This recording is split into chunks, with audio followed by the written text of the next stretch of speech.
So, Mimir, why did Freya spin your face? No. Speak of Baldur. He claims nothing harms him. Aye, Baldur is blessed with invulnerability to all threats, physical or magical. Boasting of a god. Everyone has a weakness. Not him, I'm afraid. Baldur is blessed with invulnerability to all threats, physical or magical. You just said that, Mimir. Did I? What is the source of this power? Well, as I recall, it involved, a spell? Mimir? Parts of my brain must still be coming back to life. Just need a moment to finish waking up. Hope he's not broken.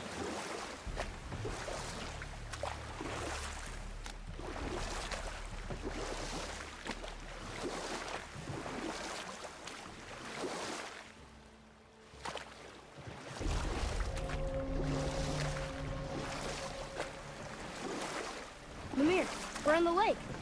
Perfect. Dock us near the bridge.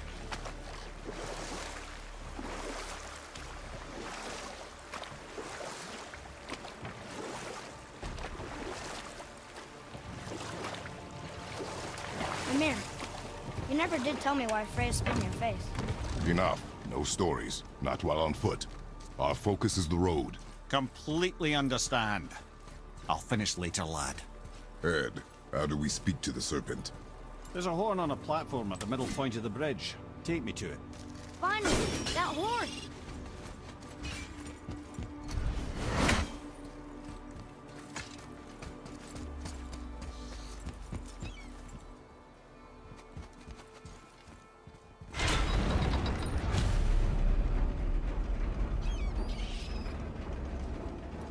Good. Now put my lips to the horn.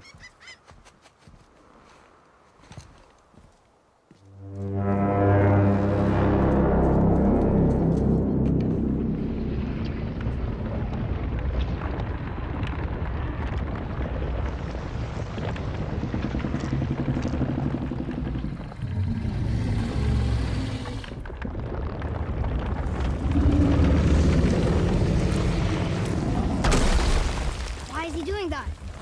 Odin had that statue made in honor of Thor. And seeing as the world serpent absolutely abhors the fat dauber, he was probably sick of looking at it. But doesn't that hurt? Well, he and Thor have a bit of an unpleasant history between them. Or they will, anyway. So I guess waking up to see it was worse than the thought of lumps of solid stone passing through his gullet. You want me to ask him? No. Our only concern is Jotunheim.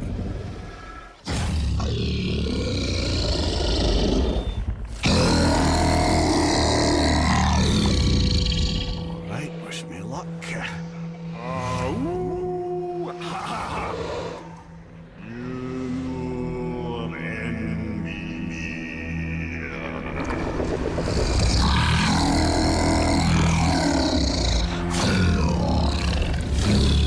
I've still got it, lads. He remembers me.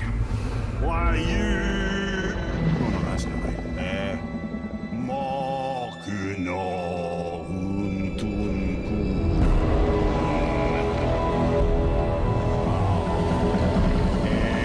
Eko no Tunno Hunora.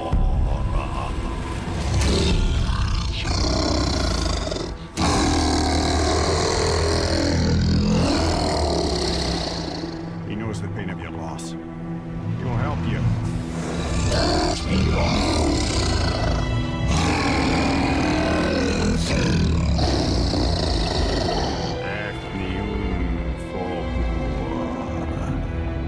Curious.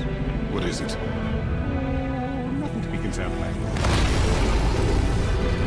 What is he doing? Making sure we're heading in the right direction. Listen closely now. We need two things to get us into the land of the giants. First, we need to learn the travel route that opens realm travel to Jotunheim. Second, we need to carve that route into the special gateway. That one of the peak where we first met you? Correct. Except the giants, in their infinite wisdom, saw to it that no ordinary chisel would do the job. Only the tip of a magical chisel opens that gate. Luckily, I know where it is. It's not far. He looked kind of mad for a moment. Now that, thought I said you were friends with him. Forgive me. Never spoke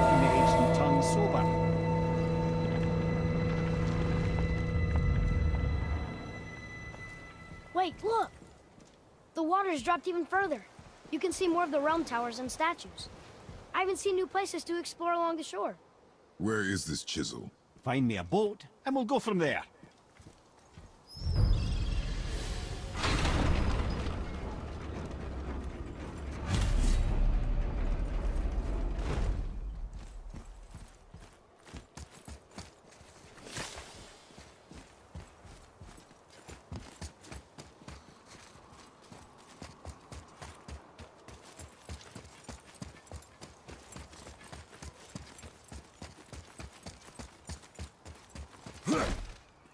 So when we get to the boat, we can either look for that special chisel now, or go exploring for a little while.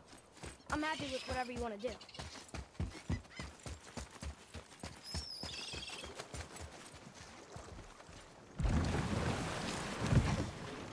Which way to the chisel? Keep rowing towards the statues of the oarsmen, then thread past between them.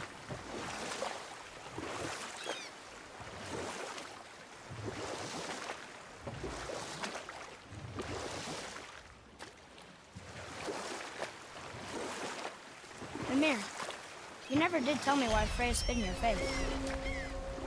Well, she blames me in large measure for her present circumstances, and not totally without reason. It all goes back to the long war between the Aesir and Vanir. Prior to that, wars for the Aesir were easily won, but the Vanir had proved their equal and exacted devastating damage. Both sides suffered tremendous losses, and for many of us, quite frankly, war was simply no fun anymore. But a rather senseless waste of precious life. Wouldn't you agree, brother? Precisely. Enough was enough. And at last, Odin's most brilliant advisor became determined to find a more enlightened path. He set about to broker a peace between the gods. Took some convincing, but ultimately Odin was persuaded to marry his deadliest enemy, a certain Vanir goddess, legendary not only for her fertile beauty, but her genius at the very Vanir magic that Odin had long aspired to master. Freya married Odin? What was in it for her? It was a sacrifice to protect her people, a selfless act of love. Truly, she deserves better than she got. But of course, there's more to that story.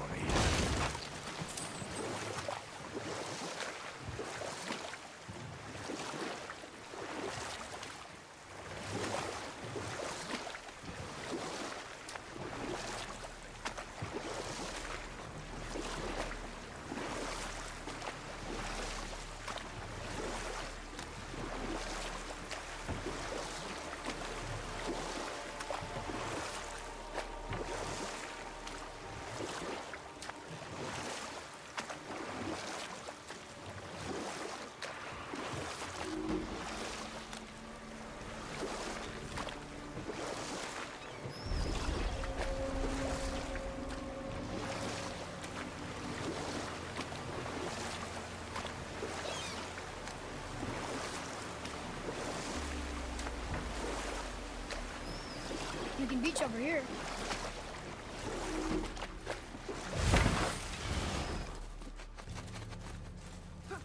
Ulfik, you were taken from this realm too early.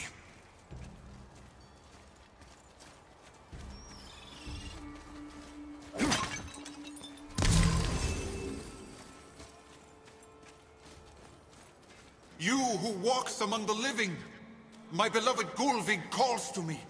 She yearns for peace, yet her remains lie in pieces. I beg of you, make my Gulvig whole again. You want us to collect her bones? Gross. Gulvig's Seidr magic knows no bounds. She can reunite you with those you've lost. Really? How? Boy, I can smell your grief, child.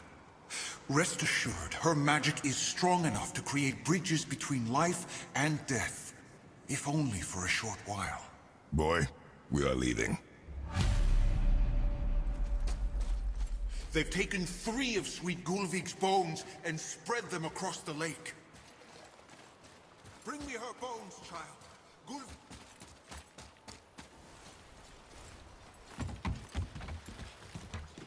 Ah, good. The special chisel is ahead past this gate.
Father, maybe we should look for those bones.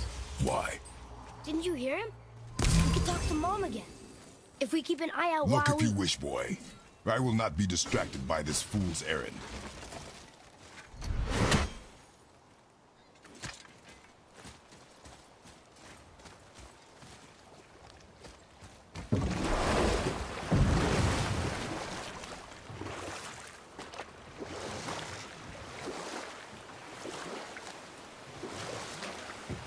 This chisel we seek, what is it? I'm glad you asked, actually. I have just the story for you. Ahem. There was a giant once named Thamur. A very giant, who, despite his mountainous size, was without question the greatest stonemason this world had ever seen. Proud Thamur hoped to one day pass his vast knowledge on to his son. But young Hrimthur had the heart of a warrior. Perhaps the father had too much fear in him, or the son too little. Either way, a quarrel of theirs spiraled out of control, and the overworked stonemason, bonk, struck his son. Hrimthur ran off into the night. Feeling shame and regret, Thamur chased after his son. But in his emotional state, soon found himself wandering Midgard, lost and alone. Sadly, he caught the eye of the one person who didn't want to meet alone that night, so far from home. And what happened next? You'll see.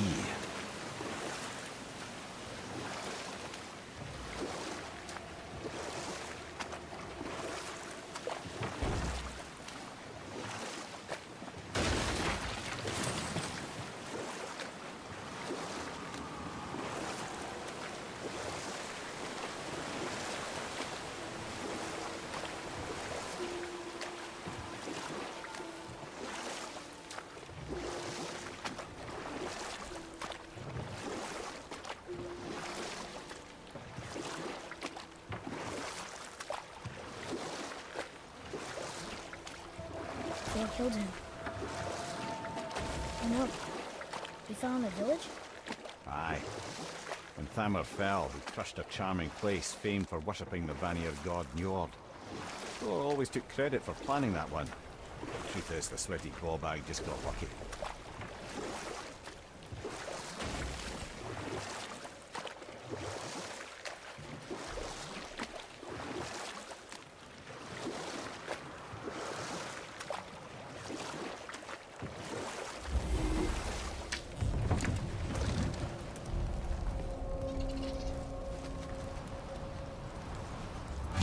Whistles up ahead. A wolver. I'm ready if you are. Tell me when.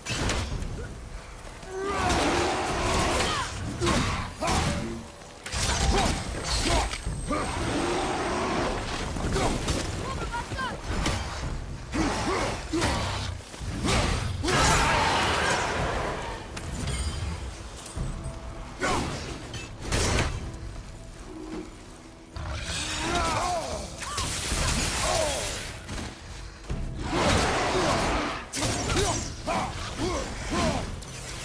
Ready?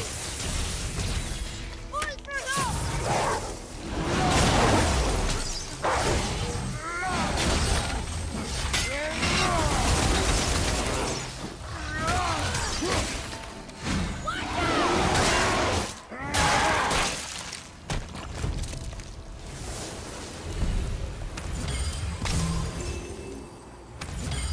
We seek a chisel. The tip of one, yes. A very, very giant chisel.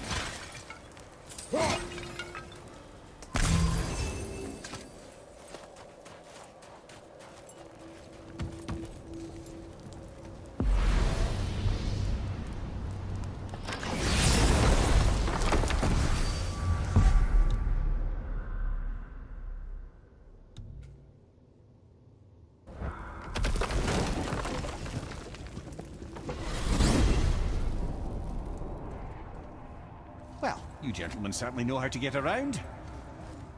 Why don't you tell me how all this began with Balder? He just knocked on our door. Balder of Asgard just knocked on your door. Yeah, he just showed up and started a fight. He said he wanted to know something. He said, I know what you are. Oh, well, we'll circle back to that later. What exactly did he want to know? I was under the floor by then. He said I already knew what he wanted. Perhaps he mistook me for another. Huh, that's quite interesting.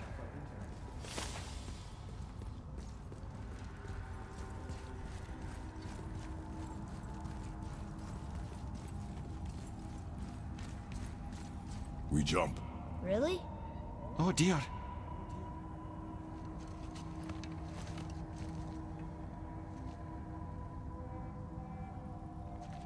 Bad idea!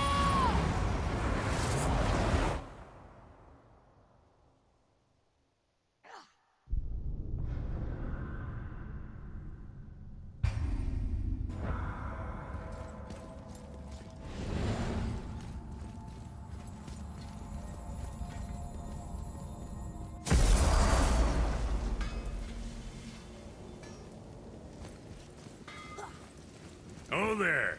Got another favor to ask you. What do you want, dwarf? I got another lead on my old pal Anvari. Meet me at the Lawn Soother Mines. There's some fancy-dancy loot in it for you. Another lead?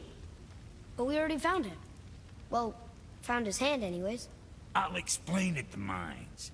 These ones is just south of the river pass. Now you two want something, or you just gonna stand there all gag-scrapped and slack-jawed? To work it is.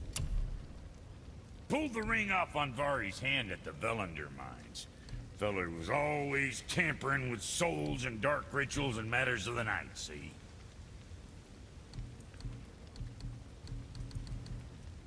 Just the sound of his hammer flattening metal were enough to stoke my fires all blissful.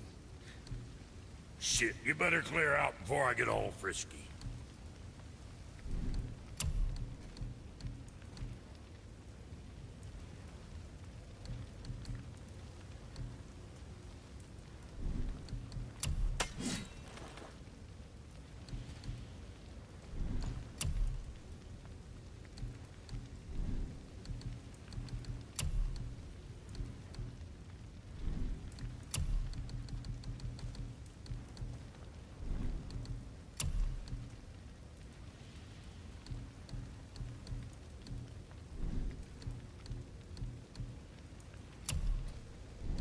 Son?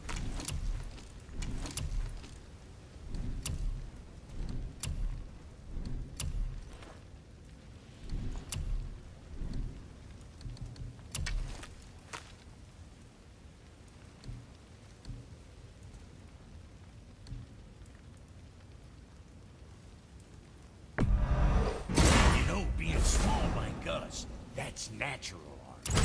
Rest of you. What'd you forget? I'm sure that's a load off your mind.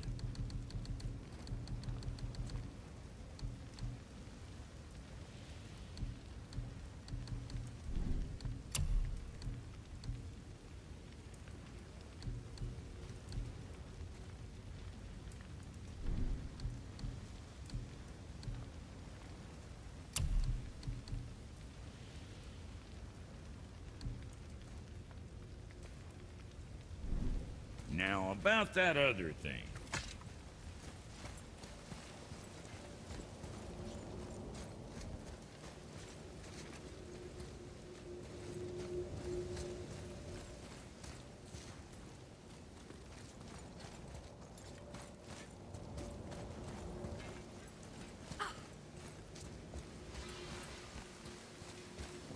What's got you all bum-fuzzled over there? Get going!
can't believe Odin and Freya were ever married. Love and hate are more closely intertwined than you might imagine. For instance, Odin hates the giants and they him.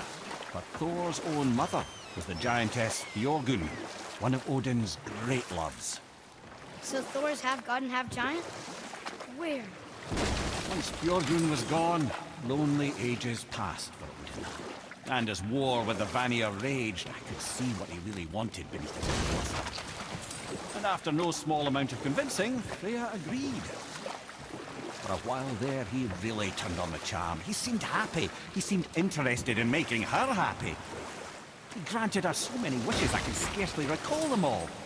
The peace held, and I truly believed all had worked out better than I could have planned.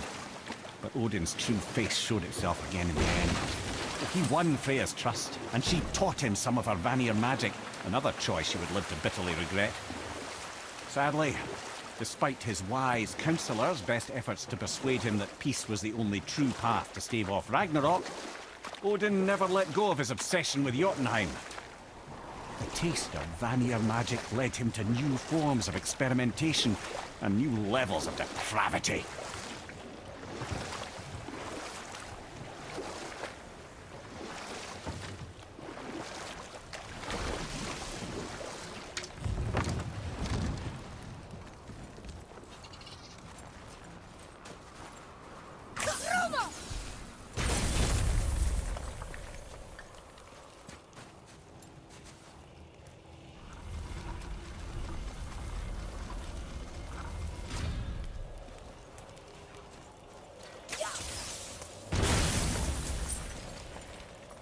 Oh, neat trick, lad.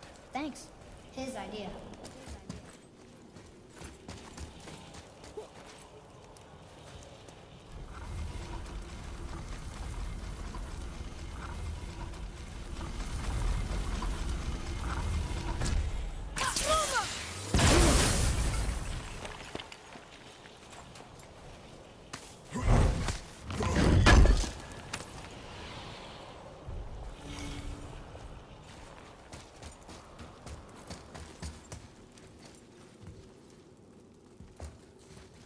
What happened to the survivors? Oh, Thamur was a frost giant. When he died, his final breath froze everything. It's locked magically.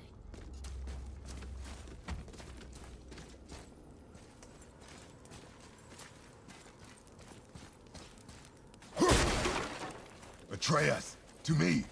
I'm coming! I'm coming!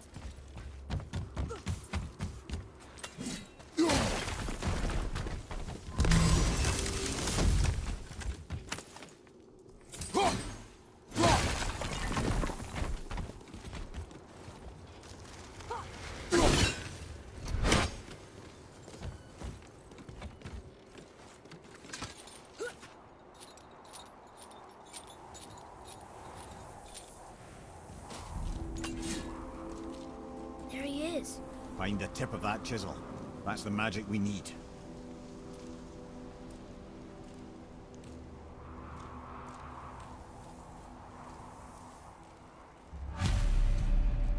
Hostiles up ahead. I'm ready if you are.